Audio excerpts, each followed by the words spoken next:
নমস্কার, আজকের ভিডিওতে আপনাদের সবাইকে স্বাগতম জানাই। আপনারা যারা ধান চাষ করছেন এবং আপনাদের জমিতে পাঁচ কাঠি আসছে না, পাঁচ কাঠি কম আসছে, আপনারা যদি ধানের অধিক ফলন পেতে চান, তাহলে যে প্রোডাক্টটার ব্যাপারে আজকের ভিডিওতে আমরা আলোচনা করব, অন্তত একবার ওই প্রোডাক্টটা আপনাদের জমিতে আপনারা দিয়ে দেখুন, তারপরে আপনারা রেজাল্টটা ফিল্ডে পুরোপুরি দেখতে পাবেন। একটা ফিল্ডে আমরা ধানের ফিল্ডে এসেছি এবং আমরা সেই প্রোডাক্টটার ব্যাপারেই দাদার সাথে আলোচনা করব। ভিডিওটাতে আপনারা দেখতে থাকুন। নমস্কার দাদা। নমস্কার। নমস্কার। আপনি তো ধান চাষ করছেন, তো ধান চাষ এতদিন থেকে করছেন, মোটামুটি আগের বছরও ধান চাষ করেছিলেন, যেরকম একটা কতটা মোটামুটি ফলন হয়েছিল এই জমিটাতে? মোটামুটি হয়েছিল এইটাতে আপনার ধরুন 8 কুইন্টালের আশপাশ। 8 কুইন্টালের আশপাশ।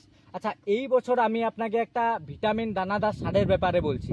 আমরা লিবিক্স কোম্পানিতে কাজ করি, লিবিক্স কোম্পানির একটা স্টাফ।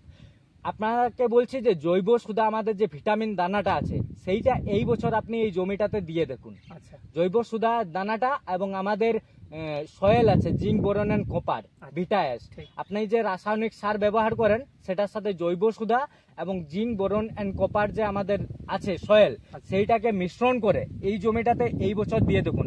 যদি আপনি এইটা করেন তাহলে যে সুবিধাগুলো আপনি পাবেন, যেমন আপনার ধানের পাঁচ কাঠি বৃদ্ধি পাবে, পাঁচ কাঠি বাড়বে এবং ধানের গ্রোথ একটা আসবে, খুব জলদি একটা গ্রোথ আসবে, এবং যখন ফলন আসবে ধানের, তখন ফলনটাও আগের তুলনায় অনেকটা বেশি হবে, অধিক পরিমাণে ফলন আসবে।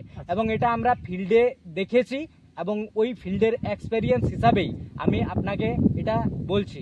এবং আপনি যদি এই বছর অ্যাপ্লাই করে দেখুন, আপনি যদি সেটা রেজাল্টটা পান, তাইলে আমি এটাই বলবো আপনি আরো চাষিদের সাথে এইটার ব্যাপারে আলোচনা করবেন। আসলে ভিটামিন দানা যে আমাদের জৈব সুধা যে ভিটামিন দানা আছে, সেটাতে আছে হিউমিক অ্যাসিড, ফ্যালবিক অ্যাসিড আর অ্যামাইনো অ্যাসিড, আর সয়েলটা হচ্ছে জিঙ্ক, বোরন এন্ড কপার। এইগুলো যখনই রাসায়নিক সাথে মিশ্রণ করে আপনি জমিতে দিবেন, ধানের একটা আলাদা রকমের গ্রোথ আপনি নিজের চোখে দেখতে পাবেন।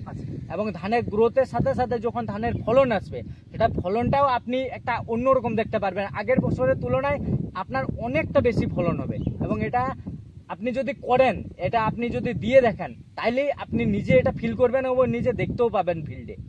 তাহলে আমি আপনার কাছে একটাই অনুরোধ রাখবো যে আপনি অন্তত একবার হলেও লিবিক্সের জৈব সুধা আর ভিটাএসকে রাসায়নিক সারের সাথে মিশিয়ে আপনার এই ধানের জমিতে দিয়ে দেখুন। এটাই আপনার কাছে আমার অনুরোধ থাকবে। ঠিক আছে দাদা, ধন্যবাদ।